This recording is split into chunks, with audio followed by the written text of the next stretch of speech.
क्या ईरान ने भारत आ रहे तेल टैंकर को पेमेंट इशू के कारण चीन भेज दिया है?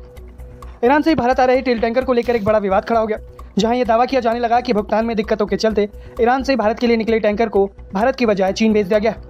लेकिन अब इस पूरे मामले को लेकर भारत सरकार की तरफ से साफ कर दिया गया है कि ये सारे दावे गलत और भ्रामक है। दरअसल एक दावा सामने आया कि भुगतान में दिक्कत के चलते ईरान से भारत के वाडिनार के लिए रवाना हुए टैंकर पेंगशोन ने इंडिया को डिक्लेयर डेस्टिनेशन ड्रॉप कर दिया और अब वो डोंगयान चाइना की तरफ सिग्नल कर रहा है। इस दावे को लेकर मिनिस्ट्री ऑफ पेट्रोलियम और नेचुरल गैस ने इन सभी खबरों को पूरी तरह गलत और भ्रामक बताया। मंत्रालय ने साफ कहा कि ईरान से भारत आने वाले किसी भी क्रूड ऑयल कार्गो को पेमेंट इशू के कारण डाइवर्ट नहीं किया गया। सरकार ने जारी किए अपने आधिकारिक बयान में स्पष्ट किया कि भारत को कच्चे तेल के आयात में किसी भी तरह की भुगतान से जुड़ी समस्या का सामना नहीं करना पड़ रहा है। भारत 40 से ज्यादा देशों से कच्चा तेल आयात करता है और कंपनियों को पूरी तरह छूट होती है कि वे व्यावसायिक जरूरतों के हिसाब से कहीं से भी तेल खरीद सकें। मंत्रालय ने यह भी साफ किया कि तेल के कारोबार को लेकर कई बार गलतफहमियां पैदा हो जाती हैं, जैसे कि बिल ऑफ लीडिंग जो गंतव्य लिखा होता है वो अंतिम नहीं होता है। समुद्र में यात्रा के दौरान भी जहाज अपने गंतव्य को बदल सकते हैं। ये पूरी तरह से सामान्य प्रक्रिया है। इसे ट्रेड ऑप्टिमाइजेशन और ऑपरेशनल फ्लेक्सिबिलिटी के तहत किया जाता है। यानी अगर किसी जहाज का रास्ता बदला भी जाता है तो इसका मतलब ये नहीं होता कि इसके पीछे कोई भुगतान का संकट है या राजनीतिक वजह है।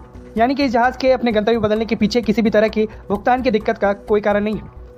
सरकार ने यह भी भरोसा दिलाया है कि पश्चिम एशिया में जारी तनाव के बावजूद भारत ने अपनी ऊर्जा जरूरतों को पूरी तरह सुरक्षित कर लिया है। भारतीय रिफाइनरियों ने पहले से ही पर्याप्त कच्चे तेल की व्यवस्था कर ली है, जिसमें ईरान से आने वाला सप्लाई तेल भी शामिल है। एलपीजी को लेकर भी फैल रही अफवाहों पर सरकार ने जवाब दिया है। मंत्रालय ने बताया कि सीबर्ड नाम का जहाज जो करीब 44,000 मीट्रिक टन ईरानी एलपीजी लेकर आया था वो 2 अप्रैल को मैंगलोर पहुंचा और वहां उससे गैस उतारी जा रही है। इससे साफ है कि सप्लाई चेन पूरी तरह से सक्रिय है और ईरान से आया ईंधन भी अब भारत पहुंच रहा है। इस पूरे विवाद के बीच एक और बड़ी खबर सामने आई, जब ग्रीन सांवी नाम का भारतीय जहाज भी सुरक्षित रूप से स्ट्रेट ऑफ हॉर्मुज को पार कर गया है और भारत पहुंचने के लिए रास्ते पर रवाना है, जो दिखाता है कि तमाम तनाव के बावजूद भारत अपनी ऊर्जा सप्लाई को सुरक्षित करने में सफल है।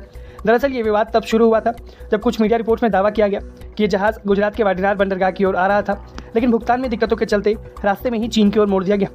लेकिन अब सरकार ने इन दावों को सिरे से खारिज कर दिया है। सरकार ने यह साफ कर दिया है कि ईरान से भारत आने वाले किसी भी क्रूड ऑयल कार्गो को पेमेंट इशू के कारण डाइवर्ट नहीं किया गया। कुल मिलाकर सरकार का संदेश साफ है, भारत की ऊर्जा सुरक्षा पूरी तरह मजबूत है और किसी भी तरह की अफवाहों पर ध्यान देने की जरूरत नहीं है। मौजूदा वैश्विक संकट के बीच भारत अपनी जरूरतों को सुरक्षित करने और सप्लाई चेन को बनाए रखने में लगातार जुटा हुआ है।